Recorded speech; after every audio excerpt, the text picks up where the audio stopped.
എന്താണ് അവസ്ഥ? എന്തായാലും ഒരു 1 year ഒക്കെ ആവും ഇതൊന്ന് ഫുൾ സെറ്റ് ആവാനെന്നാ ഡോക്ടർ പറഞ്ഞേ. നീ അന്ന് പറഞ്ഞ സംഭവം എന്തായി? ഞാൻ ആ ബിസിനസ് ഐഡിയയിൽ വർക്ക് ചെയ്തുകൊണ്ടേയിരിക്കുന്നത് എപ്പോഴും. എന്നിട്ട് പ്രോജക്ട് റിപ്പോർട്ടും പിന്നെ കുറെ പ്ലാൻസ് ഒക്കെ റെഡിയായി. ഇനി ഓഫീസ് എടുക്കണം, പിന്നെ കമ്പനി രജിസ്റ്റർ ചെയ്യണം. അതിനുവേണ്ടി കുറച്ചും കൂടി പൈസ സെറ്റാക്കണം. അതിന്റെ കൂടെയാണിത്. നീയേ വിർച്വൽ ഓഫീസ് കേട്ടിട്ടുണ്ടോ? ഇല്ല, അതെന്താ? എറണാകുളത്തൊരു വിർച്വൽ ഓഫീസ് സർവീസ് ഉണ്ട്, WBB. മന്ത്ലി 799 രൂപ മുതൽ ഓഫീസ് കിട്ടും. നീ ഒരു മാസം ഒരു ഓഫീസിന്റെ വാടകയുടെ ചെലവ് പോലും ഒരു വർഷത്തേക്കാവുന്നില്ല. പക്ഷെ എനിക്ക് ഫിസിക്കലായിട്ട് മീറ്റിംഗ്സ് ഉണ്ടാവും. അപ്പൊ എന്ത് ചെയ്യും?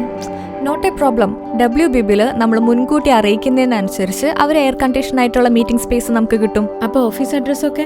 പിന്നെ തീർച്ചയായിട്ടും നമുക്കൊരു കമ്പനി സോൾ പ്രോപ്പർട്ടർഷിപ്പ്, പാർട്ട്ണർഷിപ്പ് അല്ലെങ്കിൽ പ്രൈവറ്റ് ലിമിറ്റഡ് ആയിട്ടുള്ള എല്ലാ കാര്യങ്ങളും രജിസ്റ്റർ ചെയ്യാനുള്ള ഡോക്യുമെന്റ്സ് WBB വഴി ലഭിക്കും. കമ്പനിയുടെ പേരിൽ കറന്റ് അക്കൗണ്ടും GST എടുക്കാൻ പറ്റും. അത് മാത്രമല്ല, നമ്മുടെ അഡ്രസ്സിൽ വരുന്ന കൊറിയേഴ്സ് എല്ലാതും WBB ഹാൻഡിൽ ചെയ്യും. ആഹാ, അത് കൊള്ളാലോ. എക്സ്പോർട്ട് ഇമ്പോർട്ട് ലൈസൻസും WBB ചെയ്തു തരും.